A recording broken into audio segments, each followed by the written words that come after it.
अपने प्रयासों के बावजूद कुछ किसानों को समझा नहीं पाए। मैं आज देशवासियों से क्षमा मांगते हुए सच्चे मन से और पवित्र हृदय से कहना चाहता हूं कि शायद हमारी तपस्या में ही कोई कमी रही होगी, जिसके कारण दिए के प्रकाश जैसा सत्य कुछ किसान भाइयों को हम समझा नहीं पाए। ಇವತ್ತು ಗುರುಪೂರಬ್ನ ದಿನ ಬೆಳಿಗ್ಗೆ ಒಂದು ಕಡೆ ಬಂಗಾಳಕೊಲ್ಲಿಯಲ್ಲಿ ವಾಯುಭಾರ ಕುಸಿತದಿಂದ ಕರ್ನಾಟಕದಾದ್ಯಂತ ಎಡೆಬಿಡದೆ ಮಳೆ ಸುರಿತಾ ಇದ್ದರೆ, ಇನ್ನೊಂದು ಕಡೆ ದಿಲ್ಲಿಯಿಂದ ಒಂದು ಆಶ್ಚರ್ಯಕರವಾಗಿರ್ತಕ್ಕಂಥ ಒಂದು ಘೋಷಣೆ ಸ್ವಯಂ ಪ್ರಧಾನಮಂತ್ರಿ ನರೇಂದ್ರ ಮೋದಿ ಮಾಡಿದ್ದಾರೆ. जब देश ने मुझे 2014 में प्रधानमंत्री के रूप में सेवा का अवसर दिया तो हमने कृषि विकास, किसान कल्याण को सर्वोच्च प्राथमिकता दी।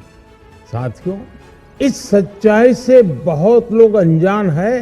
हम अपने प्रयासों के बावजूद कुछ किसानों को समझा नहीं पाए। भले ही किसानों का एक वर्ग ही विरोध कर रहा था, लेकिन फिर भी ये हमारे लिए महत्वपूर्ण था। हमने किसानों की बातों को, उनके तर्क को समझने में भी कोई कोर कसर बाकी नहीं छोड़ी। सरकार उन्हें बदलने के लिए भी तैयार हो गई। 2 साल तक हमने इन कानूनों को सस्पेंड करने का भी प्रस्ताव दिया। इसी दौरान ये विषय माननीय सर्वोच्च न्यायालय के पास भी चला गया। ये सारी बातें देश के सामने है, इसलिए मैं इनके अधिक विस्तार में नहीं जाऊंगा। साथियों, मैं आज देशवासियों से क्षमा मांगते हुए सच्चे मन से और पवित्र हृदय से कहना चाहता हूं कि शायद हमारी तपस्या में ही कोई कमी रही होगी, जिसके कारण दिए के प्रकाश जैसा सत्य कुछ किसान भाइयों को हम समझा नहीं पाए। आज गुरु नानक देव जी का पवित्र प्रकाश पर्व है। ये समय किसी को भी दोष देने का नहीं है। आज मैं आपको, पूरे देश को ये बताने आया हूं कि हमने 3 कृषि कानूनों को वापस लेने का, रिपील करने का निर्णय लिया है। 2020ರಲ್ಲಿ ಸೆಪ್ಟೆಂಬರ್ನಲ್ಲಿ ತೆಗೆದುಕೊಂಡಿರ್ತಕ್ಕಂಥ ಏನೊಂದು ಸಂಸತ್ತಿನ ಅಂಗೀಕಾರ ಇತ್ತು, 3 ಕೃಷಿ ಕಾನೂನುಗಳಿಗೆ, ಅದಕ್ಕೆ ರಾಷ್ಟ್ರಪತಿಗಳ ಅಂಕಿತ ಕೂಡ ಬಿದ್ದಿತ್ತು. ಆದರೆ ಇವತ್ತು ಏಕಾಏಕಿ ಪ್ರಧಾನಮಂತ್ರಿ ನರೇಂದ್ರ ಮೋದಿ, ನಾನು ಕ್ಷಮೆ ಕೋರ್ತೀನಿ, ನನ್ನ ತಪಸ್ಸಿನಲ್ಲಿ ಏನೋ ಕಡಿಮೆ ಇದೆ, ಹೀಗಾಗಿ ನನಗೆ ಕನ್ವಿನ್ಸ್ ಮಾಡಲಿಕ್ಕೆ ಆಗ್ತಾ ಇಲ್ಲ ರೈತ ಸಂಘಟನೆಗಳಿಗೆ ಅನ್ನುವ ಕಾರಣ ಕೊಟ್ಟು 3 ಕೃಷಿ ಕಾನೂನುಗಳನ್ನು ವಾಪಸ್ ತೆಗೆದುಕೊಂಡಿದ್ದಾರೆ. ನರೇಂದ್ರ ಮೋದಿಯವರ 2014ರಿಂದ 2021ರವರೆಗಿನ ಆಡಳಿತದಲ್ಲಿ ಅತ್ಯಂತ ಆಶ್ಚರ್ಯಕರ ರೀತಿಯಲ್ಲಿ ಮೋದಿ ಸರ್ಕಾರ ತನ್ನ ನಿರ್ಣಯವನ್ನು ಸರಿಸುಮಾರು 13-14 ತಿಂಗಳುಗಳ ನಂತರ ವಾಪಸ್ ತೆಗೆದುಕೊಂಡಿದ್ದು ಯಾಕೆ ಅಂತಕ್ಕಂಥ ಪ್ರಶ್ನೆ ಮೂಡುವುದು ಸಹಜ. ಆ ಯಾಕೆ ಅನ್ನುವುದಕ್ಕೆ ಉತ್ತರ ಪ್ರಾಯಶಃ ಫೆಬ್ರವರಿ-ಮಾರ್ಚ್ನಲ್ಲಿ ನಡೆಯುವ ಉತ್ತರ ಪ್ರದೇಶ್ ಪಂಜಾಬ್ನ ಚುನಾವಣೆಗಳು ಅಂತಕ್ಕಂಥದ್ದು ಮೇಲ್ನೋಟಕ್ಕೆ ಅನ್ನಿಸ್ತಾ ಇರ್ತಕ್ಕಂಥ ಅಂಶ. ಪಶ್ಚಿಮ ಉತ್ತರ ಪ್ರದೇಶ್ ಏನಿದೆ, ಬಹುತೇಕವಾಗಿ ದಿಲ್ಲಿಯಿಂದ ಹತ್ತಿಕೊಂಡಿರ್ತಕ್ಕಂಥ ಗಾಜಿಯಾಬಾದ್, ಗಾಜಿಪುರ್, ಹಾಪುರದಿಂದ ಹಿಡಿದು ಮುಜಫರ್ ನಗರದವರೆಗಿನ ಪ್ರದೇಶ ಏನಿದೆ, ಪಶ್ಚಿಮ UP ಜಾಟ್ ಬಾಹುಳ್ಯ ಪ್ರದೇಶ 2014, 2017, 2019ರ ಚುನಾವಣೆಗಳಲ್ಲಿ ಜಾಟ್ರು ಬಹುತೇಕವಾಗಿ BJPಯತ್ತ ವಾಲಿದ್ರು. ಹೀಗಾಗಿ ಅಜಿತ್ ಸಿಂಗರ ಪಕ್ಷಕ್ಕೂ ಕೂಡ ದೊಡ್ಡ ಮಟ್ಟದ ಯಶಸ್ಸು ಪಶ್ಚಿಮ UPಯಲ್ಲಿ ಸಿಗಲಿಕ್ಕೆ ಸಾಧ್ಯ ಆಗಲಿಲ್ಲ.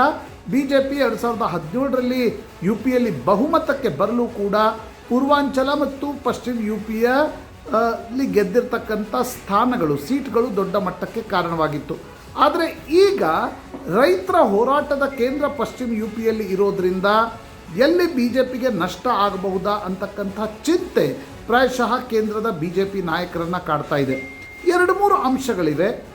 ಒಂದು, ರೈತ ಕಾನೂನುಗಳಿಂದ ದೊಡ್ಡ ಮಟ್ಟದ ಪೊಲಿಟಿಕಲ್ ಲಾಭ ಕಾಣ್ತಾ ಇಲ್ಲ.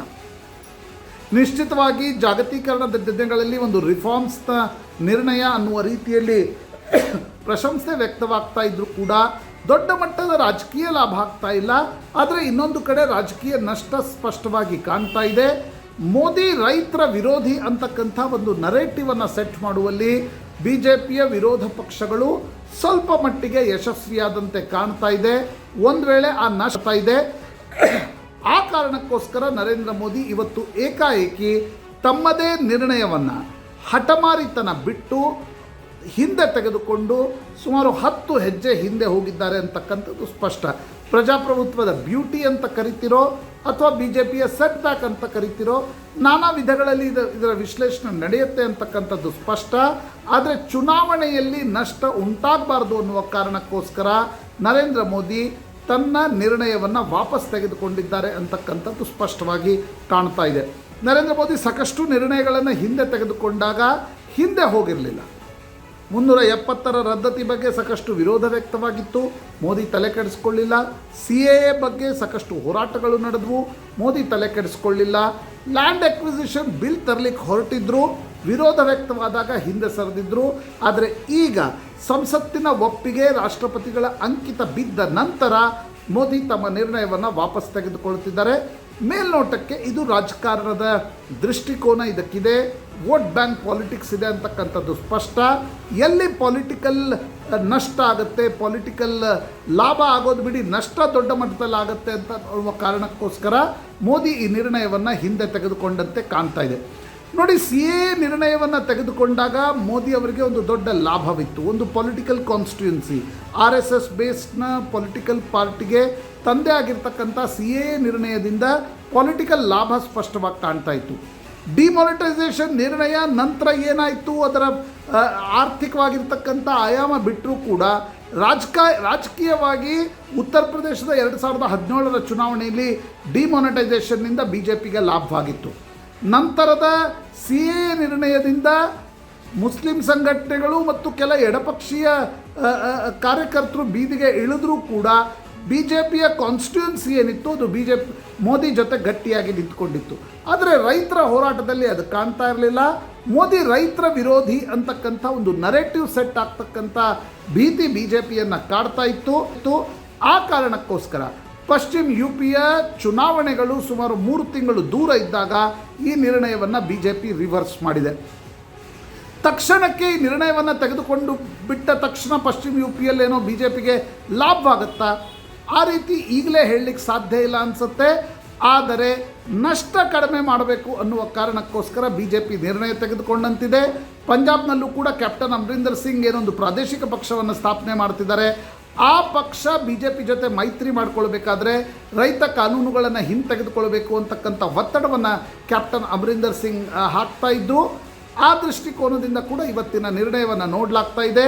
ಆದರೆ ಬಹುತಾಂಶ ಪಶ್ಚಿಮ UPಯ ಮತ ಪ್ರಮಾಣದಲ್ಲಿ ಆಗ್ತಕ್ಕಂಥ ನಷ್ಟ, ಜಾಟ್ರು ಕೈಬಿಟ್ಟು ಹೋಗ್ತಕ್ಕಂಥ ಒಂದು ಭೀತಿಯಿಂದ BJP ರೈತ ಕಾನೂನುಗಳನ್ನು ವಾಪಸ್ ತೆಗೆದುಕೊಂಡಿದೆ.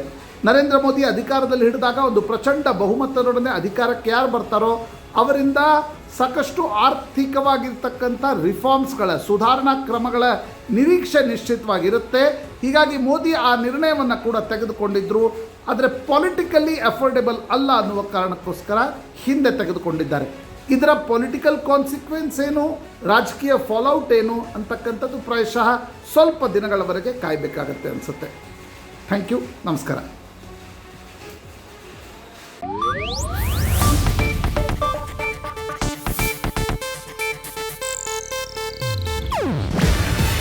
ಇದು ಏಷ್ಯಾನೆಟ್ ನ್ಯೂಸ್ ನೆಟ್ವರ್ಕ್ ಪ್ರಸ್ತುತಿ.